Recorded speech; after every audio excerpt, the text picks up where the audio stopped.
Di ujung pasar tradisional yang semrawut, berdirilah sebuah warung kecil dengan atap seng dan papan nama kusam bertuliskan, Warung Takjil Bu Rohmah, manisnya menyentuh hati. Setiap sore di bulan Ramadan, warung itu ramai dikunjungi orang-orang dari segala lapisan, ibu rumah tangga, buruh pasar, hingga mahasiswa kos. Aroma kolak pisang, gorengan panas, dan bubur sumsum menguar dari dapur sempit di belakang, seolah menjadi penawar letih setelah seharian berpuasa. Bu Rohmah, perempuan parubaya dengan kerudung lusuh dan senyum yang tak pernah lepas dari bibirnya, menjalankan warung itu seorang diri sejak suaminya meninggal 12 tahun lalu. Banyak yang kasihan, tapi lebih banyak lagi yang menghormatinya. Ia dikenal tulus, murah hati, dan selalu menyisihkan makanan untuk anak-anak jalanan yang lewat menjelang maghrib. Tak ada yang menyangka, di balik tangan keriput dan suara lembutnya, tersimpan rahasia besar yang telah ia pendam bertahun-tahun. Anak semata wayangnya bukan sekadar merantau ke luar negeri. Sore itu, di antara keramaian pembeli, tampak sosok asing berdiri di sudut warung. Tingginya menjulang, kulit sawo matang, wajahnya tenang namun tatapannya tajam seperti pisau yang baru diasah. Ia mengenakan kaos hitam polos, celana jeans pudar, dan sandal jepit. Tak ada yang mengenalnya, namun Bu Rohmah langsung terdiam saat pandangan mereka bertemu. Sejenak, waktu seolah berhenti. Tangan keriputnya gemetar saat ia meletakkan panci kolak ke atas meja. "Rangga," bisik Bu Rohmah, nyaris tak terdengar. Lelaki itu mengangguk pelan. "Aku pulang, Bu," katanya lirih. Suaranya dalam dan berat, seperti mengandung ribuan kilometer perjalanan dan puluhan nama yang sudah ia kubur dalam ingatan. Bu Rohmah langsung memeluknya, namun air matanya bukan hanya air mata bahagia, di dalamnya ada ketakutan, karena ia tahu kembalinya Rangga berarti badai akan segera tiba.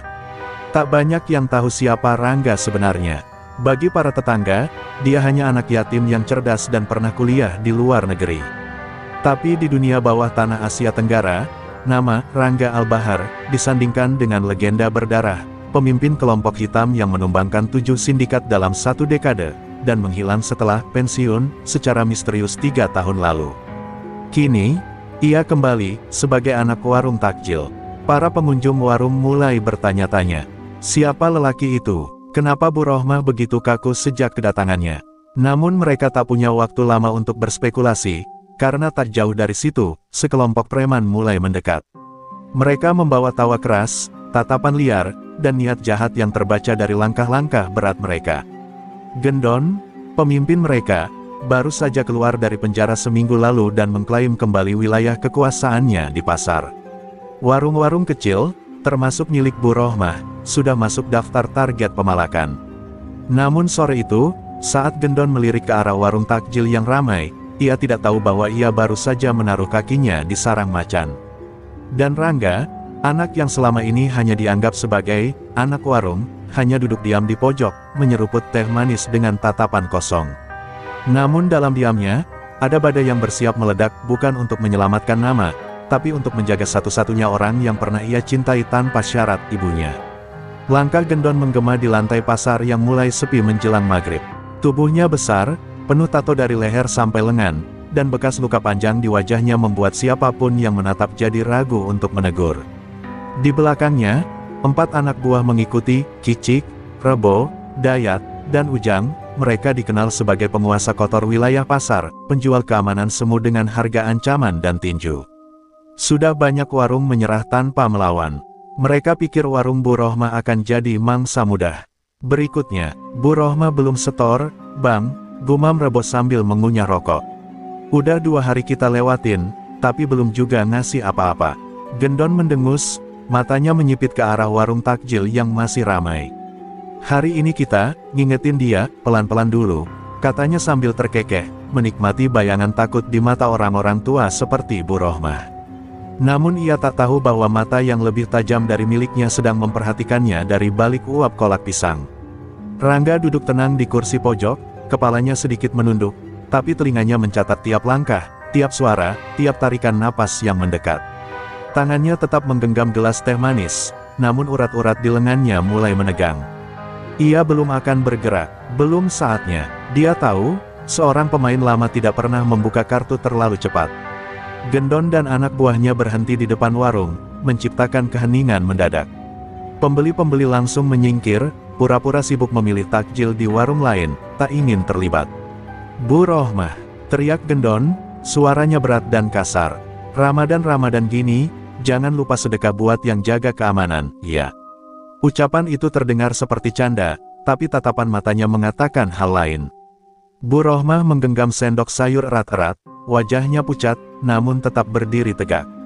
"Warung saya kecil, Bang. Untungnya cuma cukup buat makan," jawabnya pelan. Gendon menyeringai, lalu menyenggol meja hingga piring-piring bergoyang. "Justru karena kecil, harus dibantu biar nggak hilang di tengah jalan," katanya sambil tertawa. Rangga masih belum bergerak, ia hanya menoles sebentar, cukup untuk membuat Kicik merasa ada yang aneh. "Ada apaan tuh cowok, mandang doang tapi kayak mau nelen orang," bisik Kicik ke Dayat. Tapi Gendon tak peduli. Dia sudah terbiasa jadi raja di pasar ini. "Nih ya, Bu, besok saya balik lagi. Bawa uang keamanan, atau kami bantu tutup warung sementara." Setelah itu mereka pergi, tertawa seperti hantu kelaparan yang baru mencium aroma darah. Begitu mereka menghilang dari pandangan, Rangga berdiri. Ia mengambil lap kain, seolah hendak membersihkan meja, namun suaranya lirih terdengar tajam seperti belati. "Mereka akan kembali. Tapi besok, yang akan tutup bukan warung ini, tapi mata mereka, satu persatu." Bu Rohmah menatap Rangga dengan campuran takut dan cinta. Ia tahu, anaknya sudah menghidupkan kembali sisi gelap yang selama ini ia kubur dalam doa. Di balik langit senja yang mulai menggelap, pasar terlihat tenang seperti biasa. Tapi bagi mereka yang peka, ada aroma kematian yang mulai mengendap di udara. Dan sore itu, warung takjil Bu Rohmah bukan lagi sekadar tempat jualan makanan manis, melainkan panggung bagi kembalinya seekor serigala yang selama ini menyamar sebagai anak rumahan. Keesokan harinya, suasana pasar kembali normal. Orang-orang berdesakan, tawar-menawar, dan berebut aneka bahan buka puasa. Tapi di balik keramaian itu, ada kegelisahan yang merambat pelan. Desas-desus tentang Gendon dan gerombolannya yang mulai merajalela kembali menyebar, membuat para pedagang cemas. Namun, satu warung tetap buka dengan wajah tenang, warung takjil Bu Rohmah. Rangga duduk di kursi plastik dekat pintu masuk, kaos hitamnya kini diganti dengan kemeja lusuh. Di hadapannya, sebuah panci kolak dan deretan pastel tertata rapi, seolah hidupnya tak pernah menyentuh dunia lain selain dapur dan sendok sayur. Tapi matanya, tajam dan tak pernah diam. Ia mengamati semua yang lewat, siapa yang berjalan cepat, siapa yang pura-pura sibuk, siapa yang matanya berkedip terlalu sering. Mata itu seperti milik elang, menangkap gerakan kecil dari kejauhan dan menyimpannya dalam ingatan yang dingin dan teratur. Dari ujung lorong pasar, Kicik dan Dayat muncul lebih dulu. Mereka tak langsung ke warung Bu Rohmah, tapi berpura-pura beli rokok di kios sebelah. Rangga mencatatnya. Tak lama, Rebo dan Ujang menyusul, duduk di bangku warung lain sambil menatap ke arahnya diam-diam. Pola pengepungan yang terlalu ceroboh, mereka tidak sadar sedang diawasi oleh seseorang yang pernah menembus markas kartel di Suriah hanya dengan pisau dapur. Saat Gendon akhirnya datang, tatapan Rangga tak bergeser sedikitpun. Kali ini Gendon tak langsung mendekat, melainkan berdiri sambil menyalakan rokok, matanya menatap warung dengan senyum sinis. "Tahan dulu, entar maghrib baru kita sikat," bisiknya ke Dayat. Tapi sejenak kemudian, Dayat mendadak menggigil. Entah kenapa, pandangan mata Rangga membuatnya merasa seperti rusa yang sedang ditatap harimau, diam, tenang, tapi mematikan. "Ada yang gak beres, Bang," bisik Dayat. Orang itu, aneh. Tatapannya kayak, bukan orang pasar. Gendon menepis ketakutan itu. Biasa aja, paling anak kos-kosan baru, sok jago. Tapi Gendon lupa satu hal, di dunia jalanan, orang yang terlalu tenang adalah yang paling harus ditakuti. Rangga tahu mereka sedang mencoba mengukur nyalinya, menunggu reaksi. Tapi ia tak memberi apa-apa selain senyum kecil. Senyum yang membuat Rebo langsung berdiri dan berjalan pergi dengan alasan, mau beli es. Ia merasa dadanya sesak, seperti sedang diawasi oleh kamera yang tak terlihat. Rangga mencatat semuanya, jam datang, posisi berdiri, kode tangan, hingga arah pandangan tiap preman. Ia telah membaca gerakan mereka seperti orang membaca buku, halaman demi halaman, penuh kesalahan. Menjelang maghrib, Gendon akhirnya menghampiri warung. Kali ini dengan gaya lebih keras, menghantam meja dan menyenggol baskom kolak. Tapi sebelum kata-kata keluar dari mulutnya, Rangga berdiri. Bukan dengan ancaman, bukan dengan bentakan. Ia hanya memandang Gendon lurus-lurus, lalu berkata pelan, "Kalian berenam, malam ini akan melihat wajah kalian sendiri di kaca, terakhir kalinya." Seketika itu, seisi warung sunyi. Tak ada yang paham maksud kata-katanya. Tapi Gendon, untuk pertama kalinya dalam hidupnya, merasakan dingin yang bukan berasal dari angin senja, melainkan dari tatapan seseorang yang telah melihat lebih banyak kematian daripada kehidupan. Dan tanpa sadar, Gendon mundur setapak, sebuah langkah kecil yang akan ia sesali selamanya. Malam itu, langit di atas pasar menggantung kelam. Tak ada bintang, tak ada angin, seolah semesta sedang menahan napas. Di dapur belakang warung, Bu Rohmah menata adonan gorengan sambil sesekali menatap jam dinding yang berdetak lambat. Hatinya tak tenang. Ia tahu amarah Rangga adalah hal yang paling ia takutkan di dunia ini, bukan karena dia tak mampu menahan diri, tapi karena jika amarah itu meledak, dunia di sekitarnya akan ikut terbakar. Sementara itu, Rangga duduk bersila di lantai kamarnya, cahaya redup dari lampu 5 watt menyinari wajahnya. Di depannya, terbuka sebuah kotak kayu tua, isinya bukan uang, bukan harta, tapi barang-barang yang tak seharusnya dimiliki anak penjual takjil, sarung tangan taktis, pisau lipat baja, alat penyadap, dan selembar foto lusuh bergambar dirinya dengan seseorang yang wajahnya telah dicoret silang. Rangga menatap foto itu lama, lalu melipatnya dan memasukkan ke saku. Di sisi lain pasar, Gendon kembali ke markas kecilnya di belakang kios kosong. Ia duduk di atas tumpukan karung sambil mengeluh. "Bangke," tatapan anak itu bikin merinding, gerutunya. Namun seperti biasa, ego mengalahkan rasa takut. "Besok kita acak-acak tuh warung. Mau Ramadan kek, mau Lebaran kek, gue nggak peduli." Yang lain hanya tertawa kecil, tapi tak ada satupun yang benar-benar merasa aman. Esok harinya, saat matahari mulai condong ke barat, Bu Rohmah sudah siap buka warung. Tapi entah kenapa, Rangga tak tampak di kursi biasanya. Ia tak di dapur, tak di dalam kamar. Hanya, ada secarik kertas di atas meja, bertuliskan singkat, "Hari ini, Ibu jangan keluar warung." Tangan Bu Rohmah gemetar membaca tulisan itu. Ia tahu Rangga bukan menghindar. Ia sedang bersiap. Tepat 1 jam sebelum azan maghrib, Gendon dan gerombolannya muncul dengan wajah masam. Kali ini tak ada basa-basi, tak ada senyum sinis. Mereka langsung menyapu meja jualan dengan tangan kasar. Plastik kolak terbang ke tanah, pastel diinjak, dan baskom bubur ditendang ke selokan. "Ini peringatan terakhir," bentak Gendon, mencengkeram kerah baju Bu Rohmah. Tapi sebelum sempat menarik lebih keras, tangannya berhenti, bukan karena takut, tapi karena seseorang menempelkan ujung pisau kecil ke urat nadinya dari belakang. "Lepaskan!"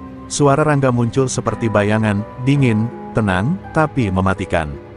Gendon membalikkan badan, namun secepat itu pula, pisau di tangan Rangga sudah berpindah posisi, kini menempel di bawah dagunya. Satu gerakan, dan kita lihat siapa yang buka puasa lebih dulu di kuburan. Semua orang terdiam, bahkan udara seakan membeku. Anak buah Gendon sontak mengangkat tangan, tapi Rangga hanya menatap mereka satu persatu. "Kalian pikir ini pasar bebas? Tempat preman cari jatah? Salah besar. Kalian sedang bermain di tempat yang lebih tua dari kalian, dan kalian lupa satu hal." Ia menatap Gendon dalam-dalam. "Darah kalian bukan yang pertama menyentuh tanah ini, dan mungkin bukan yang terakhir." Gendon terdiam. Untuk pertama kalinya, ia merasa seperti anak kecil di hadapan sesuatu yang tak bisa ia pahami. Tatapan Rangga bukan tatapan warga biasa.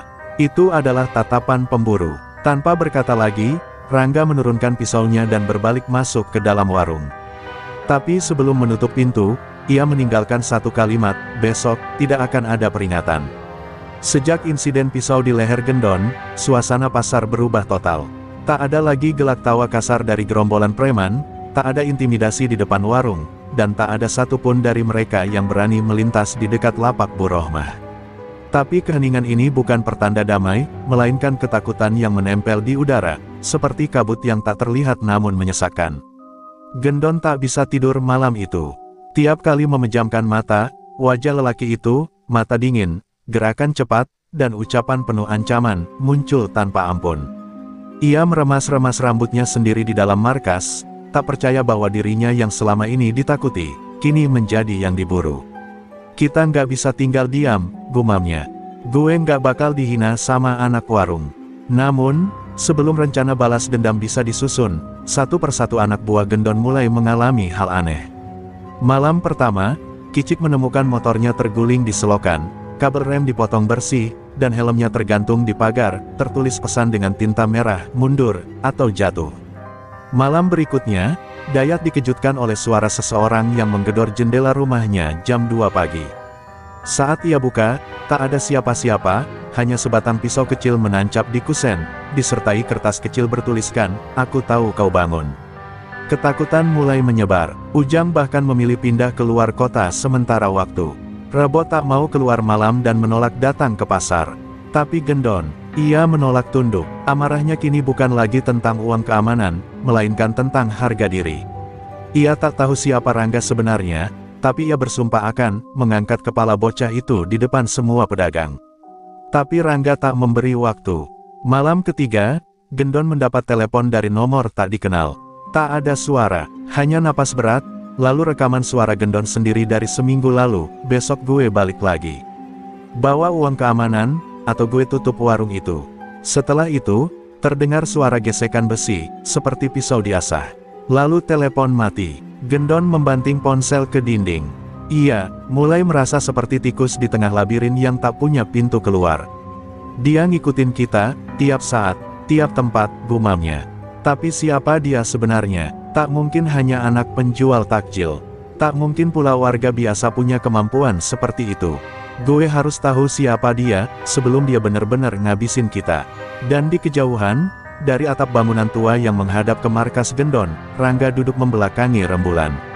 Mata elangnya menatap melalui teropong kecil, mencatat setiap langkah, setiap percakapan, setiap rencana.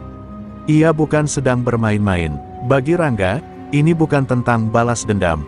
Ini tentang peringatan bagi dunia lama yang mulai lupa, bahwa bahkan preman paling bengis pun akan berubah jadi domba saat diteror oleh bayangan yang tak bisa mereka lihat. Hujan turun tipis malam itu, membasahi atap warung yang sunyi. Di dalam, Bu Rohmah menatap bayangan anaknya yang duduk membelakangi jendela, tubuhnya diam tapi tegang seperti kawat baja yang tak pernah kendur. Ia tahu malam-malam Rangga tak lagi dipakai untuk tidur. Ia tak tahu kemana anak itu pergi tiap malam, tapi selalu ada bau besi dan peluh dingin yang melekat di kulitnya saat pulang. "Apa kamu akan terus begini?" tanya Bu Rohmah lirih, mencoba menyentuh bahu Rangga. Tapi ia tak menoleh. Matanya tertuju keluar, ke dalam kegelapan pasar yang kini berubah menjadi medan perang batin. "Ibu tahu, mereka jahat, tapi kamu bukan pembunuh," bisiknya. Rangga terdiam lama, sebelum akhirnya berkata, "Saya bukan, tapi saya juga bukan anak kecil yang bisa ditendang seenaknya lagi, Bu." Mata Bu Rohmah berkaca-kaca. Di hadapannya kini bukan lagi Rangga yang dulu ia rawat dengan dongeng sebelum tidur dan segelas susu hangat. Di hadapannya adalah bayangan dari masa lalu yang telah ia kubur dalam-dalam. "Kalau ayahmu masih hidup, dia pasti," ucapan itu terhenti, karena Rangga menoleh tajam. "Ayah mati karena mereka, Bu. Bukan karena perang, tapi karena ditikam oleh preman pasar ini, waktu nolak kasih uang keamanan. Dan ibu diam waktu itu." Hening menusuk di antara mereka. Hanya suara air hujan di luar yang jadi saksi luka lama yang akhirnya terbuka. Air mata Bu Rohmah menetes perlahan. Ia tak menyangkal, ia hanya lemah saat itu. Tak bisa melawan, dan satu-satunya alasan ia bertahan hidup adalah karena Rangga masih kecil, masih bisa diselamatkan dari dunia yang menghisap ayahnya. Tapi ternyata, dunia itu kembali menarik Rangga masuk. Hanya saja kini, anak itu kembali bukan sebagai korban, melainkan sebagai pemangsa. "Saya dilatih oleh orang-orang yang tak kenal takut. Dibesarkan oleh dunia yang mengajari saya bahwa diam berarti mati. Saya mencoba hidup biasa, tapi mereka sendiri yang menggali liang kubur mereka," kata Rangga pelan, hampir seperti doa kematian. Bu Rohmah jatuh terduduk. Ia sadar, tak ada lagi yang bisa ia cegah. Anak itu telah kembali pada jalur yang dulu ditinggalkannya demi hidup yang damai. Tapi dunia memang tak memberi ruang bagi mereka yang hanya ingin tenang. Dan Rangga, anaknya, kini adalah sisa dari mimpi yang sudah mati bertahun-tahun lalu, mimpi tentang keluarga kecil yang damai di tengah pasar sederhana. Di luar sana, Gendon juga tak bisa tidur. Ia menatap papan nama pasar dari jendela markasnya. Lalu menatap tangannya sendiri yang bergetar. Ia tahu, waktu mereka tak lama lagi. Kita harus tahu siapa dia sebenarnya, katanya pelan. Dan malam itu juga, ia mengirim orang untuk menyelidiki asal-usul Rangga, tak tahu bahwa langkah itu akan menjadi kunci menuju akhir dari semuanya. Gendon duduk di dalam mobil tuanya yang terparkir di sudut pasar, matanya menatap lurus ke depan tanpa benar-benar melihat. Di tangannya, sebuah map coklat berisi informasi yang baru saja diberikan oleh anak buahnya, informasi tentang Rangga. Ia membuka, perlahan, lembar demi lembar, dan makin jauh ia membaca, makin sulit napasnya ditarik. Foto-foto, catatan pelatihan, laporan intel, hingga potret jenazah-jenazah tanpa nama di luar negeri. Semua mengarah pada satu kesimpulan, anak penjual takjil itu bukan anak sembarangan. Nama asli Rangga bahkan bukan Rangga. Ia dikenal dengan Sandi, elang hitam, mantan anggota unit operasi bayangan yang sudah dibubarkan negara karena terlalu brutal. Satu dari sedikit manusia yang bisa menghilang tanpa jejak dan muncul kembali hanya untuk menyelesaikan satu tugas eliminasi. Anak itu, bukan manusia biasa, gumam Gendon, suaranya serak. Kita udah sentuh iblis tanpa tahu. Seketika, seluruh rencana balas dendam Gendon terasa konyol. Ia mengingat semua ancaman Rangga, semua kejadian yang menimpa anak buahnya, dan baru sadar, itu semua bukan gertakan. Itu peringatan, terukur, terencana, dan satu persatu dijatuhkan tanpa bunyi. Tapi Gendon sudah terlalu jauh. Harga dirinya telah dipermalukan di depan pasar, dan ia tahu tak akan bisa kembali kecuali Rangga menghilang. Kita harus habisi dia, sebelum dia habisi kita semua. Namun, di sisi lain, Rangga pun tahu waktunya semakin sempit. Informasi tentang dirinya pasti sudah bocor, dan ketika itu terjadi, lawannya akan bertindak gila. Ia berdiri di bawah langit sore, menatap kios-kios yang mulai tutup, orang-orang yang masih berusaha tersenyum menjual takjil untuk berbuka, tak tahu bahwa malam ini mungkin akan berubah menjadi ladang darah. Di dalam warung, Bu Rohmah menyadari perubahan di mata anaknya. Tatapan yang dulu penuh luka kini seperti jurang dalam yang tak bisa dilompati. Apa kamu akan bunuh mereka semua, Rangga? Tanyanya dengan suara nyaris tak terdengar. Rangga tak menjawab, tapi dari cara ia mengasah pisaunya, dari gerakan tangannya yang tenang dan presisi, Bu Rohmah tahu, jawabannya bukan tidak. Gendon malam itu mengumpulkan sisa anak buahnya. Kita serbu malam ini, bakar warungnya kalau perlu, tangkap ibunya, bikin dia keluar dari persembunyian. Tapi tak ada yang menjawab. Kicik menunduk, Dayat berkeringat dingin, Rebo bahkan pura-pura batuk.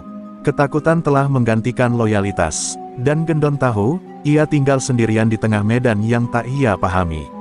Sementara itu, dari menara air tua di belakang pasar, Rangga memantau pergerakan mereka. Telinganya disambungkan ke frekuensi radio yang sudah ia sadap sejak 2 hari lalu. Tiap rencana, tiap desahan ketakutan, tiap kalimat ancaman, semua masuk ke telinganya. Ia menutup matanya sebentar, menarik napas dalam, lalu berbisik pelan, sudah waktunya. Senja menyapu pasar dengan warna merah darah, seolah memberi peringatan akan malapetaka yang segera datang. Rangga berdiri di tengah gang sempit, memegang sebilah pisau yang berkilat di bawah cahaya terakhir hari itu. Ia tahu ini bukan lagi soal perang biasa. Ini adalah pertaruhan nyawa antara masa lalu kelam dan masa depan yang tak pasti. Sementara itu, Gendon dan sisa anak buahnya mulai merangkak keluar dari persembunyian, membawa pentungan, balok kayu, dan api dalam botol yang siap dilempar. Mereka menatap warung Bu Rohmah dengan amarah yang membara, bertekad mengakhiri perlawanan itu malam ini juga. Kalau kita kalah, semua yang kita punya hancur. Kita harus habisi bocah itu. Teriak Gendon, suaranya pecah oleh kebencian. Di dalam warung, Bu Rohmah memandangi anaknya yang sibuk menyiapkan senjata sederhana tapi mematikan. Rangga, ini bukan jalan yang kau pilih dulu, bisiknya dengan suara penuh air mata.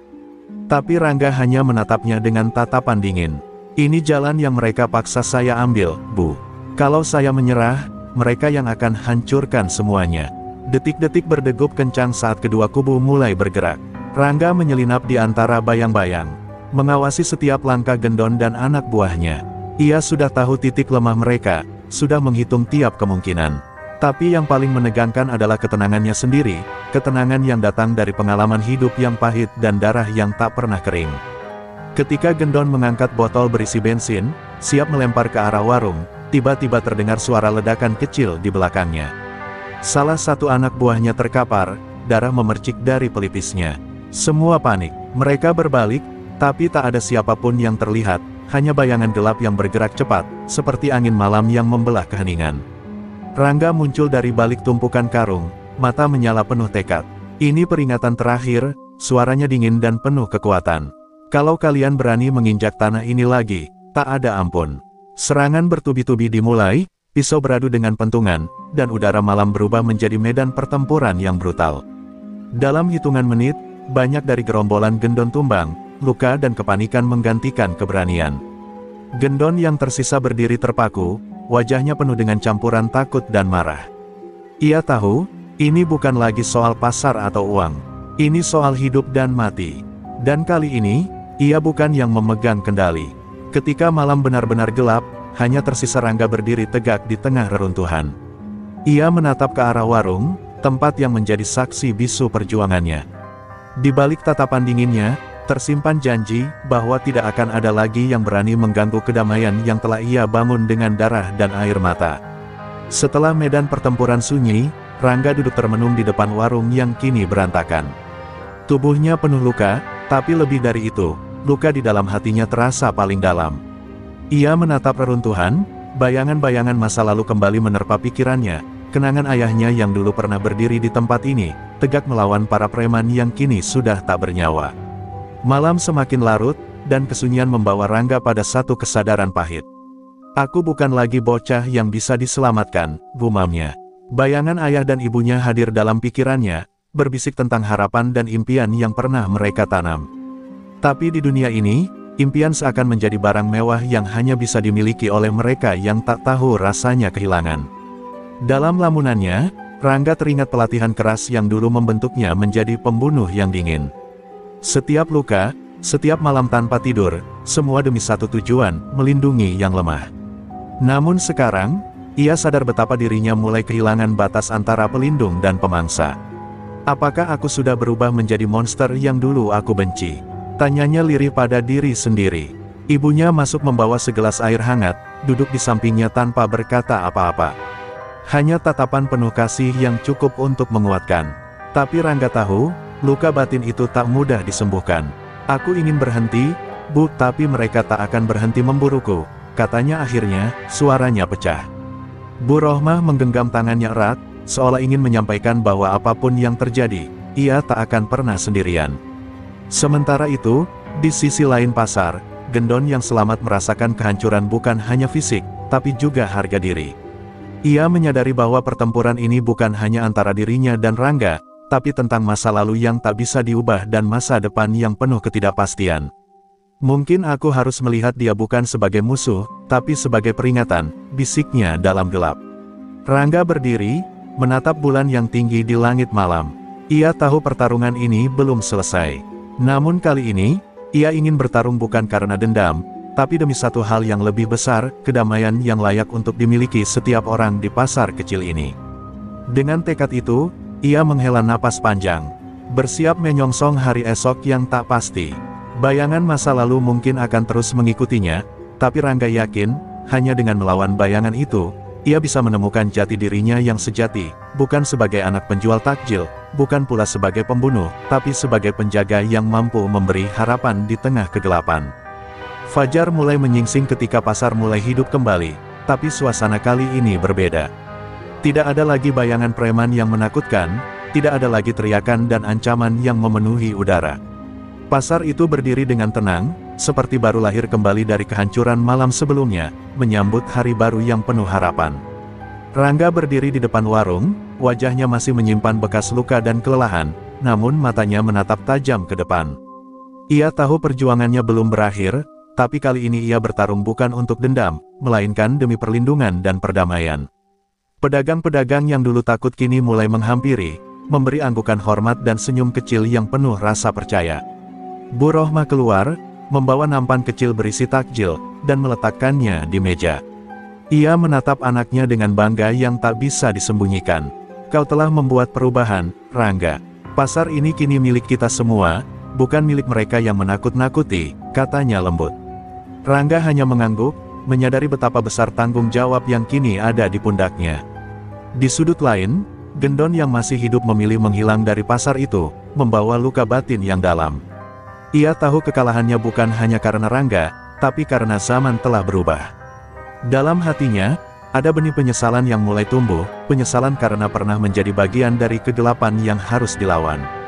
Hari itu, pasar tak hanya menjadi saksi bisu pertumpahan darah, tapi juga titik awal perubahan besar.